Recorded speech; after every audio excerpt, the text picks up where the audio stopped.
اور جب وہ سنتے ہیں ما جو انزل الی رسول، نازل کیا گیا رسول پر، کیا نازل کیا گیا رسول پر؟ قرآن کریم، وحی الہی، اللہ کا کلام سنتے ہیں۔ کون سنتے ہیں؟ یہ کس کے بارے میں آیات آئی ہیں؟ ہم اس کو جوڑیں گے پچھلی آیت کے ساتھ جس میں اللہ تعالیٰ نے نصارہ کے بارے میں فرمایا تھا کہ وہ مسلمانوں سے بنسبت دوسروں کے مودت رکھتے ہیں، قریب ہے مودت میں، اور ہم نے یہ پڑھا کہ ان کے اندر تکبر نہیں ہے، اور جب تکبر نہیں ہوتا نا تو پھر انسان حق کو پہچان جائے تو اس کو مان جاتا ہے۔ جب تکبر ہوتا ہے نا پھر انسان کہتا ہے میں نہ مانوں، میں نے نہیں مان کے دینا، چاہے سمجھ آ بھی جائے میں نے ماننا ہی نہیں ہے، جیسے ابو جہل میں تکبر تھا، جیسے یہود کے اندر تکبر تھا۔ خاص طور پر یہاں پہ بات ہو رہی ہے نجاشی اور ان کے ساتھیوں کے بارے میں۔ آپ کو پتا ہے حضرت جعفر بن ابی طالب، وہ جب حبشہ انہوں نے ہجرت کی تھی مسلمانوں کے گروپ کے ساتھ، آپ صلی اللہ علیہ وسلم اس وقت ابھی مکہ میں ہی تھے، تو اس وقت انہوں نے جب ہجرت کی اور وہاں یہ لوگ پیچھے ہی پہنچ گئے اور انہوں نے جا کے نجاشی کو بھڑکایا مسلمانوں کے خلاف، اور اس نے طلب کر لیا ان کو اپنے دربار میں۔ حضرت جعفر طیار نے سورہ مریم کی آیات تلاوت فرمائی تھی جس کا اثر نجاشی پہ بہت ہوا تھا، اور اس نے تنکا اٹھا کے کہا تھا کہ عیسیٰ علیہ السلام اس سے زیادہ کچھ نہیں، کیونکہ انہوں نے کہا تھا آپ ان سے عیسیٰ علیہ السلام کے بارے میں پوچھیں نا، ان کے بارے میں یہ کیا کہتے ہیں۔ تو یہ قرآن تاثیر رکھتا ہے۔ آپ دیکھیں صحابہ کی کیا حالت ہو جاتی تھی کہ ایک دفعہ ایسے ایک واقعہ آتا ہے کہ حضرت عمر کے سامنے قرآن پاک پڑھا جا رہا تھا، تو ان کی حالت کیا ہوئی کہ ایسے رونے لگے، انہوں نے قرآن کی بعض آیات سنی تو ایسے رونے لگے کہ بیمار پڑ گئے، بستر پہ پڑ گئے۔ جو ایسی آیات اس میں آتی ہیں جن لوگوں کو سمجھ آتی ہے ان کو پتہ چلتا ہے کہ یہ آیات کیا کہہ رہی ہیں۔ لوگ عیادت کے لیے آ رہے تھے لیکن ان کو پتہ نہیں تھا کہ یہ ان کی حالت اس وجہ سے، اس خوف کی وجہ سے۔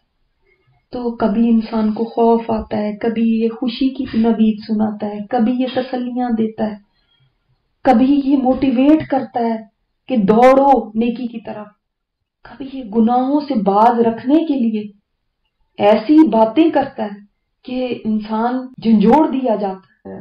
فضیل بن عیاض کے پیچھے ابو بکر بن عیاش یہ نماز پڑھ رہے تھے مغرب کی، کہتے ہیں کہ جب فضیل نے الہاکم التکاثر کو پڑھا اور لترون الجحیم تک پہنچے، ان کے بیٹے بھی کھڑے ہوئے تھے نماز میں، وہ بے ہوش ہو کر گر پڑے، اور حضرت فضیل کو یہ ہمت نہ ہوئی کہ وہ آگے پڑھ سکے۔ ان کے لیے قرآن ایسا اثر کرتا تھا، ان کی زبانوں نے بھی گواہی دی، یقولون ربنا آمنا، وہ کہنے لگے ہیں ہمارے رب ہم ایمان لے آئے، فاکتبنا مع الشاہدین، بس ہمیں لکھ دے ساتھ ان کے جو گواہی دینے والے ہیں۔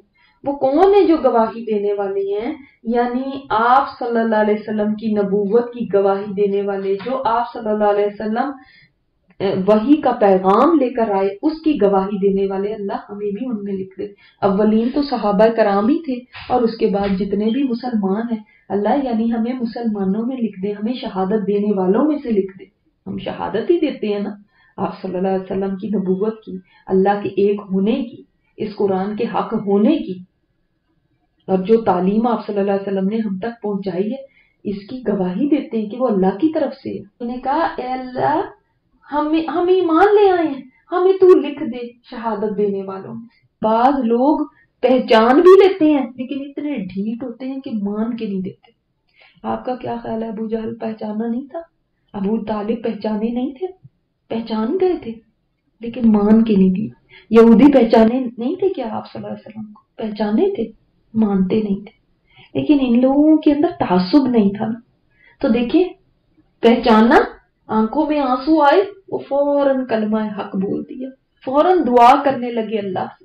اور واقعی جب انسان کا دل نرم ہونا، جب آنکھوں میں آنسو آئیں فوراً دعا کر لیا کریں، کیونکہ وہ دعا جو ہوتی ہے نا وہ دل سے نکلتی ہے، اور جو دل سے نکلی ہوئی دعا ہوتی ہے وہ اللہ کے ہاں قبول ہوتی ہے۔ ہمیں کیا ہے کہ ہم نہ مانے اللہ کو اور نہ مانے جو حق ہمارے پاس آ گیا، ہمیں ایسا کیا ہے؟ یعنی ہم کیوں نہ ایمان لے آئیں؟ ہمارے پاس کیا ایکسکیوز ہے اب؟ کیوں ہم ڈیلے کریں؟ یعنی وہ اب آگے کہہ رہے ہم تو سوچتے ہی رہتے ہیں نا، ہم کیوں مان جائیں، ہمارے پاس تو یہ پرابلم، انہوں نے تو نہیں سوچا ہم واپس جائیں گے تو کتنی ہمارے گھر والوں میں ایکسیپٹیبلٹی ہوگی، ہمارے معاشرے میں کتنی ہوگی، ہمیں لوگ کیا کہیں گے کہ تم گئے تھے تو پھر تم گئے عیسائی تھے اور واپس ہو آئے تو مسلمان ہو کے آ گئے، یہ تم نے کیا کیا، اپنا دین مذہب ہی چھوڑ دیا؟ نہیں، انہوں نے اس کی پرواہ نہیں کی، حق دیکھا اور مان لیا۔ اور ہم امید رکھتے ہیں، نون شروع میں آ گیا نا، تو ہم تما رکھتے ہیں۔ تما کیا ہوتی؟ لالچ رکھنا نا، یعنی کسی چیز کی خواہش کرنا بہت زیادہ۔ ہم امید رکھتے ہیں کہ یدخلنا داخل کرے گا ہم کو ربنا ہمارا رب مع ساتھ القوم الصالحین، صالح لوگوں کے ساتھ ہمیں داخل کر دے، ہم یہ امید رکھتے ہیں۔ یعنی اب ہم ایمان لے آئے ہیں، ہم اللہ سے امید رکھتے ہیں کہ وہ ہمیں صالح لوگوں کے ساتھ عطا فرما دے۔ صالح لوگوں کا ساتھ تو بڑے بڑے انبیاء نے مانگا کہ جب یوسف علیہ السلام اتنی بڑی بادشاہت بھی مل گئی ہے تو تب بھی دعا کیا کر رہے ہیں یوسف علیہ السلام کہ اللہ صالحین کے ساتھ ملانا۔ آپ صلی اللہ علیہ وسلم کا بھی جو آخری وقت ہے تو آپ صلی اللہ علیہ وسلم کی بھی یہی دعا ہے کہ صالحین کا ساتھ دینا۔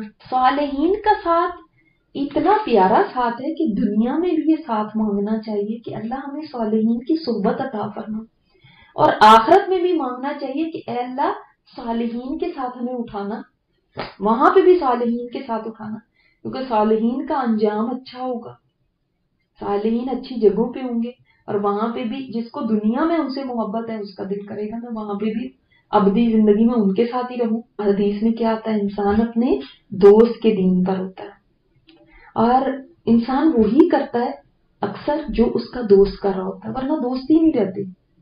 تو جب صالحین کی کمپنی ہوگی تو ظاہر ہے آپ کو موٹیویشن ملے گی نیکی پہ، برائی سے بچنے کے لیے آپ کو ایک حوصلہ ملے گا۔ صالحین کے بارے میں آتا ہے کہ وہ اللہ والے جن کو دیکھ کے اللہ یاد آ جائے، یا جن کے ساتھ بیٹھ کے آپ کے علم میں اضافہ ہو۔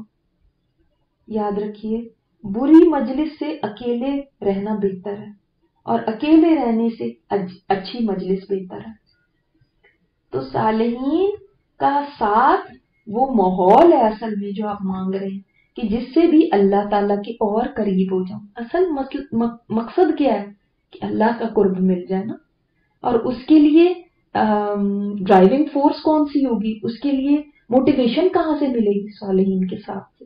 بدلہ دے دیا ان کو اللہ نے، اب ماضی ہے یہ، لیکن مستقبل کے لیے ابھی تو نہیں نا بدلہ ملا، کیونکہ آگے ہے بیما قالو جنات تجری من تحتها الانہار خالدین فیہا، جنتوں کا بدلہ تو ابھی نہیں ملا۔ کو ایمان کے اپنے ثمرات دنیا میں بھی ملتے ہیں لیکن جنت ابھی نہیں ملی، پھر کیوں کہا گیا؟ ماضی کیوں استعمال ہوا؟ جب کوئی چیز کنفرم ہوتی ہے نا تو پھر اس کے لیے ماضی کا صیغہ استعمال کیا جاتا ہے کہ یہ ایسے ہی ہے جیسے کہ بات ہو چکی، اللہ دے چکا، اللہ نے دے دیا ان کو۔ بیما قالو، بوجہ اس کے کہ انہوں نے کہا، ان کی قول کی وجہ سے ہی دے دیا، ابھی تو انہوں نے کچھ کیا ہی نہیں۔ کیا صرف قول پہ جنت مل سکتی ہے؟ کہ ان کا صرف قول نہیں تھا، یہ ان کی ڈٹرمنیشن تھی کہ اب ہم نے اس راستے پر ہی چلنا ہے۔ اور پھر دوسری بات یہ کہ آپ نے وہ حدیث سنی ہوگی، بہت دفعہ میں نے سنا یہ کہ آپ صلی اللہ علیہ وسلم نے فرمایا بعض دفعہ انسان اپنے منہ سے ایسی کوئی بات نکالتا ہے اللہ تعالیٰ کو اتنی وہ پسند آتی ہے کہ اس کے بدلے میں اللہ تعالیٰ اس کو جنت عطا فرما دیتا ہے۔ تو بیما قالوا، اللہ کو ان کی یہ بات اتنی جو دل سے نکلی ہوئی ان کی تمنا تھی، اور ان کے دل سے نکلا ہوا اقرار تھا نا کہ آمنا، ہم ایمان لے آئے، تو بے اختیار پکار اٹھے یہ قرآن سن کے۔ اللہ قرآن کا ایسا اثر ہمارے دلوں پر بھی عطا فرما کہ ہمارے دل قرآن کے اثر سے اور اس کی جو تاثیر ہے، اس کا جو پیغام ہے، اللہ تعالیٰ ہمارے دل بھی اس سے نرم ہو جائے، اللہ ہم بھی اس طرح عمل کے لیے تازہ دم اپنے آپ کو محسوس کریں، اور ہمارے اندر بھی جوش آ جائے اس قرآن کو سننے کے بعد۔ وہ باغات اللہ نے دے دیے ان کو جن کے نیچے نہریں بہتی ہیں، ہمیشہ رہنے والی ہیں اس میں۔ یاد رکھیں کہ جنت میں جانے کے بعد انسان کو جو اعزاز ملیں گے، آنرز ملیں گے، 5 ہیں وہ آنر۔ وہ 5 آنر کیا ہیں؟ ایک یہی ہے خالدین فیہا، ہمیشہ رہنے والے اس میں، اب کسی نے نہیں نکالنا۔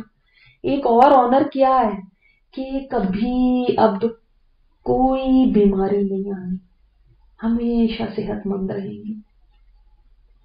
اور یہ ان سے جا کے پوچھیں جو بیمار ہوتے ہیں کہ بیماری کیا چیز ہوتی ہے، کہ انسان کو لگتا ہے کہ ساری دنیا کی نعمتیں ایک طرف ہیں اور صحت ایک طرف ہے، ان کو تو لگتا ہے کہ سب سے بڑی نعمت یہ صحت مل گئی نا تو سب کچھ ہی مل گیا۔ تیسرا آنر کیا ملے گا کہ کبھی بوڑھے نہیں ہوں گے، ہمیشہ جوان رہیں گے، اور ان کے چہرے 14ویں کے چاند کی طرح چمکتے ہوں گے کہ موت کبھی نہیں آئے گی۔ آخری ہے وہ یہ کہ اللہ کی رضا، کہ اللہ تعالیٰ کبھی ناراض نہیں ہوگا، کیونکہ جب بھی کوئی بہت پسندیدہ چیز ہمیں مل جاتی نا، ایک دم ساتھ ہی کیا دھڑکا لگ جاتا ہے، کیا ہے کہیں مجھ سے چھین نہ جائے، آئے کہیں مجھ سے دور نہ ہو جائے، آئے کوئی لے نہ لے مجھ سے۔ تو جب جنت میں انسان جائے گا تو اس کو یہ خوشخبری دے دی جائے گی، ہمیشہ رہنے والے ہیں، اب نہیں کوئی نکالے گا۔ کوئی پیارا ہے تو اس کی جدائی سے ڈرتے ہیں، کوئی نعمت ہے تو اس کے چھن جانے سے ڈرتے ہیں، تو وہ نہیں چھینیں گی کبھی۔ وَذَلِكَ جَزَاءُ الْمُحْسِنِينَ، اور یہ بدلہ ہے محسنین کا، نیکوکاروں کا۔ پہلے بھی آپ کو محسنین کا بتایا، وہ لوگ جو ایسے کام کرتے ہیں جیسے کہ وہ اللہ کو دیکھ رہے ہیں، اور اگر ایسے درجے پہ نہیں جا سکتے تو کم از کم ان کو یہ ضرور یاد رہتا ہے کہ اللہ ہمیں دیکھ رہا ہے۔ اصل میں ان کو محسن کیوں کہا گیا؟ اس لیے کہ یہ وہ لوگ ہیں جنہوں نے اپنی شریعت پر بھی عمل کیا اور پھر اسلام کو بھی دیکھا تو پہچان کے اس پہ بھی ایمان لیا۔ اور محسن کون ہوتا ہے؟ جس کے کاموں میں حسن ہوتا ہے، وہ چلاوا کام نہیں کرتا کہ بس چل چلاؤ کا کام، اچھا بس مارے باندھے کا کر لیا، مارے باندھے کی نمازیں، مارے باندھے کے روزے، بس کلاسیں بھی لے رہے ہیں لیکن جیسے تیسے ہی کر کے لے لی، آدھی گاڑی میں سنی، آدھی کچن میں کام کرتے ہوئے سنی، آدھی لیٹے ہوئے سنی، آدھی کچھ اور کرتے ہوئے سنی۔ تو یہ احسان کا لیول تھوڑی ہے۔ ہر اپنی نیکی میں کوشش کریں، یہ ایک دن میں نہیں ہوگا، ہر نیکی میں کوشش کریں کہ ایک لیول اوپر جائیں۔ ایکسیلنس کا لیول ایسے نہیں مل جاتا۔ محسنین وہ جو ہے ایکسیلنس کے لیول پہ کام کرنے والے، سٹیپ بائی سٹیپ ہوگا، جیسے ہم اپنی نمازوں کو تھوڑا بہتر کریں، پھر تھوڑا بہتر کریں، پھر تو اس طرح لیولز ہیں، تو آپ انشاءاللہ پھر ایکسیلنس پہ پہنچ جائیں گے۔ لیکن اگر پرواہ ہی نہیں ہے کسی ایکسیلنس پہ کرنے کی، بس جو چل رہا ہے نا، جو 10 سال پہلے میں نماز پڑھی تھی وہی آج ہے، جو 10 سال پہلے میں روزہ رکھتی تھی وہی آج ہے، جو میرے علم کا لیول یہ، جو میرے خشوع کا لیول، جو میری خدا خوفی کا لیول جو پہلے تھا، جو بچپن میں تھا وہی آج بھی چل رہا ہے، اور کوئی اپنے اندر دل میں یہ تمنا نہیں ہے کہ میں اپنے آپ کو بہتر کروں، اس سے میں نے آگے بڑھنا ہے، یہ سٹیج تو میرا پچھلے سال بھی تھا، اس سے آگے میں نے کیا اچیو کیا۔ انسان کے اندر یہ جب طلب ہوتی ہے نا، پھر وہ ایک دن آگے بڑھتے بڑھتے ایکسیلنس پہ پہنچ جاتا ہے۔ وہ لوگ جنہوں نے کفر کیا، انکار کر دیا، اب وہ ایسے بھی تھے جیسے یہودی جو ڈھیٹ ہی بنے رہے، حق تو ان کے سامنے بھی آیا، بس نہیں ماننا، نہیں ماننا، میں نہ مانوں۔ اب وہ جو ڈھیٹ قسم کے لوگ ہوتے ہیں نا، جن کو آپ جتنا مرضی ان کے ساتھ سر کھپا لیں، انہوں نے بس کہنا ہوتا ہے ہم نے نہیں ماننا، یہ نہیں کہ ان کو حق نہیں سمجھ آیا ہوتا، بس مان کے نہیں دینا۔ وہ کذب بھی آئے آتے ہیں، اور اس سے بھی بڑھ کے یہ کہ اور جھٹلایا آیتوں کو اللہ کی۔ دیکھیں اللہ کو تو سارے ہی مانتے ہیں، کوئی دین والا مذہب والا بھی آپ اٹھا کے دیکھ لیں، وہ یہ کہے گا کہ ہاں ایک خدا تو ہے۔ مسئلہ تبھی آتا ہے جب اس کی آیات سامنے آتی ہیں کہ آیتوں کو مانتے ہو، جو اس نے فرمایا اس کو مانتے ہو، وہاں پہ نہیں، وہ جھٹلاتے ہیں آیات کو۔ یہ ہیں جہنم کے ساتھی، اور یہ سب سے بڑا خسارہ ہے۔ پتہ ہے کہ جس چیز سے ہمیں سب سے زیادہ ڈرنا چاہیے وہ کیا ہے؟ ہم کن چیزوں سے ڈرتے ہیں؟ ہم ڈرتے ہیں جاب نہ چلی جائے، بیمار نہ ہو جاؤں، فقر و فاقہ نہ آ جائے، قسمت خراب نہ ہو جائے، قسمت نہ پھوٹ جائے، یہ نقصان نہ ہو جائے، وہاں نقصان نہ ہو جائے، ان چیزوں سے ڈرتے ہیں نا، کوئی تباہی نہ آ جائے میرے گھر پہ، کچھ ایسی بس چیزوں سے ڈرتے رہتے ہیں۔ حالانکہ جو سب سے زیادہ ڈرنے والی چیز ہے، سب سے زیادہ خوف کھانے والی چیز ہے، وہ یہ ہے کہ اللہ تعالیٰ مجھ سے کہیں ناراض نہ ہو جائے، تو مجھ سے ناراض ہو کے کہیں وہ مجھے جہنم میں نہ ڈال دے۔ یہ ہے سب سے بڑی خوف کرنے والی چیز۔ میں اس سے ڈروں کہ اللہ تعالیٰ کے دیدار سے کہیں میں محروم نہ ہو جاؤں. جس دن بہت سارے لوگوں کو اللہ کا دیدار ہو رہا ہو، اس دن کہیں ایسا نہ ہو کہ اللہ مجھ سے حجاب کر لے. یہ چیزیں ہیں ڈرنے کی، یہ چیزیں ڈرنے کی کہ اللہ سے کہیں میں دور نہ ہو جائے، وہ مجھے اپنے سے دور نہ کر دے میرے کسی گناہ کی وجہ سے. یہ ہے ڈرنے کی چیزیں. جو سورہ مائدہ میں آنے تھے نا جتنے بھی باتیں احکام شریعت، وہ سب آ چکے ہیں. اب کیا ہے، اب جیسے اینڈ میں جا کے ایک طرح سے تاکید کی جاتی ہے نا، آپ کسی سے بات کرتے رہے، پھر جب بالکل اس کو دروازے پہ چھوڑنے جاتے ہیں تو آپ کہتے ہیں بھول نہ جانا، پھر یہ باتیں پھر دوہرا دیتے ہیں. آپ بچوں کو کام کہتے ہیں جاتے وقت پھر سے کہہ دیتے ہیں دیکھا یاد رکھنا یہ پھر چیز. تو اب یہ آیت کا اختتام آ رہا ہے. یہاں سے اب آگے جتنی بھی آیات آئیں گی وہ اصل میں سمجھ لیں کہ خلاصہ ہی ہے پچھلی جو باتیں تھیں انہی کا. یہ اور انسان نیک بننا چاہتا ہے، محسنین میں سے ہونا چاہتا ہے، وہ چاہتا ہے کہ بس اللہ کا قرب مجھے مل جائے، تو بعض اوقات اس کے لیے وہ کچھ ایسے بھی کام کرنے لگتا ہے جو صحیح نہیں ہے. اور وہ ان میں کیا ہے، مثال کے طور پہ وہ چیزیں اللہ تعالیٰ نے جن کو حلال کیا ان کو بھی اپنے اوپر حرام کر لیتا. جیسے وہ سوچتا ہے میں پتہ نہیں جوگی بن کے زندگی گزاروں. جیسے پچھلی قوموں میں بھی ایسا ہوا تھا، ہر مذہب میں تقریباً ایسی چیزیں رہی ہیں کہ ان میں بھی عیسائیوں میں مثلا رہبانیت نہیں تھی ان کے مذہب میں. ایسے نہیں تھا کہ ان کے مذہب کہتا ہے ان کو کہ دنیا چھوڑ کے بس یہ ننز بن جاؤ اور یہ جو پادری ان کے ہیں یہ اس طرح سے بن جاؤ، اور بس وہ سے کوئی اور کلر نہیں پہنتے، صرف کالا اور سفید پہنتی ہیں. نہ ساری زندگی انہوں نے شادی نہیں کرنی، گھروں کو چھوڑ کے وہ چرچز میں رہتے ہیں، بس وہیں پہ اپنی زندگی گزارتے ہیں اور وہیں پہ عبادت. اور یہ ان کو مذہب نے نہیں کہا تھا، انہوں نے خود اپنے اوپر کر لی کہ ہم نیک بننا چاہتے ہیں. اسی طرح ہندوؤں کے اندر بھی ہے، جوگی ٹائپ ہو کے پھر رہے ہوتے ہیں اور بس پھر اس کے بعد کچھ نہیں، وہ نہ شادیاں نہ کچھ، نہ گھروں میں رہتے ہیں، جنگلوں میں نکل جاتے ہیں. اسی طرح اور بھی مذاہب. اسلام کا یہ طریقہ نہیں ہے، اسلام کا بہت بیلنس دین ہے. اب اللہ تعالیٰ نے یہاں پہ اس حوالے سے ہمیں کچھ انسٹرکشنز دی ہیں.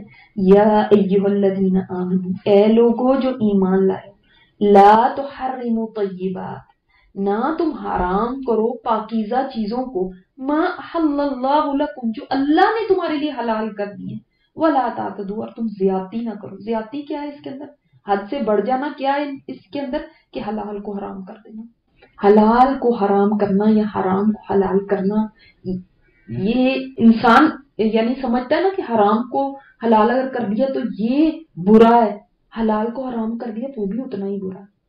یہ ہماری یعنی اللہ تعالیٰ نے ہمارے اختیار میں نہیں دیا کہ ہم کس چیز کو پکڑ کے سوچیں اچھا میں سمجھتی ہوں کہ یہ حلال ہونی چاہیے، یہ حرام ہونی چاہیے، اور اس کے اتنے بینیفٹس ہیں یہ تو حلال ہو، یہ اس کے اتنے نقصان ہیں یہ تو حرام ہونی چاہیے. یہ میرے اور آپ کے کرنے سے نہیں ہے، یا یہ مجھے چیز بڑی بری لگتی ہے اس کو تو حرام ہی ہونا چاہیے. یہ اتھارٹی اللہ تعالیٰ نے اپنے پاس رکھی ہے، اس کو صرف اختیار ہے کہ وہ کس چیز کو بتائے یہ حلال ہے اور یہ حرام ہے. کہ بعض صحابہ نے آپس میں کہا کہ ہم اب خفی ہو جائیں گے، یعنی ہم کبھی شادی نہیں کریں گے، ہم ایسے کہ جیسے نامرد ہو جائیں گے. اسی طرح ہم دنیا کی لذتوں کو بھی چھوڑ دیں گے اور ہم بستیاں چھوڑ کے جنگلوں میں جا کے لوگوں سے دور اس طرح اللہ کی یاد میں بس زندگی گزاریں گے. لگتا تو یہ بڑا آئیڈیل ہے. دیکھیں نا، اب آپ حج اور عمرے کے لیے چلے، حج پہ تو پھر بھی بہت لوگ ہوتے ہیں، لیکن آپ ویسے حرم وغیرہ جاتے ہیں، عمرے وغیرہ کے لیے جاتے ہیں، بس آپ نے اپنی اللہ اللہ کی، آپ ہوٹل میں آئے سوئے، پھر آپ گئے، پھر آپ نے اللہ اللہ کی، پھر واپس آئے نا. اگر آپ نے کسی سے بات کرنی نہ کچھ، کسی سے کوئی معاملہ کرنا نہ، بڑا آسان لگتا ہے اور بڑا مزہ بھی آتا ہے نا. لیکن جب دنیا کے اندر آ کے اپنے گھروں میں واپس آتے ہیں تو چیلنجز تو یہاں ہیں، وہ تو آسان ہے. یہ ہے اصل چیلنج، جب اس نے کچھ کہہ دیا، اس نے جھگڑا کھڑا کر دیا، کسی نے حق مار لیا، کسی نے ظلم کر دیا، کسی نے کوئی ایسی بات کہہ دی، کوئی یہ مسئلہ کوئی وہ مسئلہ، تب آپ کیا کرتے ہیں؟ تو نبی علیہ الصلوۃ والسلام کو جب یہ باتیں پتہ چلی تو آپ نے ان کو بلوایا، ان سے پوچھا آپ نے ایسا کہا ہے؟ انہوں نے کہا ہاں. پھر آپ نے فرمایا تم دیکھ نہیں رہے میں نفلی روزے بھی رکھتا ہوں، نہیں بھی رکھتا، رات کو نفلی نماز پڑھتا بھی ہوں اور سوتا بھی ہوں، کچھ ٹائم رات کا آپ صلی اللہ علیہ وسلم سوتے بھی تھے. جبکہ آپ دیکھیں بعض دفعہ ہم کہانیاں پڑھتے ہیں اور جھوٹی سچی کہانیاں بنائی ہوئی ہیں. وہ فلاں جو تھے بزرگ انہوں نے 40 سال تک عشاء کی نماز کے وضو کے ساتھ فجر پڑھی، یعنی وہ سوئی ہی نہیں پوری رات. جبکہ جہاں پہ خاص ہمیں ملتا ہے اسپیشل ایک تاکید ملتی ہے جب آپ نے صحابہ کو اس سے روک دیا اور فرمایا میں رات کو سوتا بھی ہوں. ظاہر ہے جو بندہ سوئے گا اس کا وضو تو ختم ہو گیا نا. تو جی وہ کتنے نیک تھے. اب آپ کو کہا جاتا ہے آپ بھی ایسے نیک بنے. دیکھو ہم تو ایسے نیک نہیں، اسلام تو یہ نہیں کہتا. اسلام بالکل نیچرل دین ہے. اور آپ نے فرمایا میں نے نکاح بھی کر رکھے. تو آپ صلی اللہ علیہ وسلم نے شادیاں بھی کی اور یہی آپ کا طریقہ ہے. سنو جو میرے طریقے پر ہو وہ تو میرا ہے، اور جو میری سنتوں کو نہ لے وہ میرا نہیں. کہ کوئی بندہ کہہ دے میں تو کبھی شادی نہیں کروں گا اس لیے کہ میں نے تو بس ایسے ہی رہنا، کیونکہ شادی ہوگی غیرہ بچے ہوں گے، بیوی ہوگی، گھر کے خرچے ہوں گے، پھر ان کے مسئلے ہوں گے، تو یہ مجھے ڈسٹریکٹ کریں گے میری عبادت سے، تو میں اس لیے شادی نہیں کرتا. یہ نہیں آپ کی سنت ہے.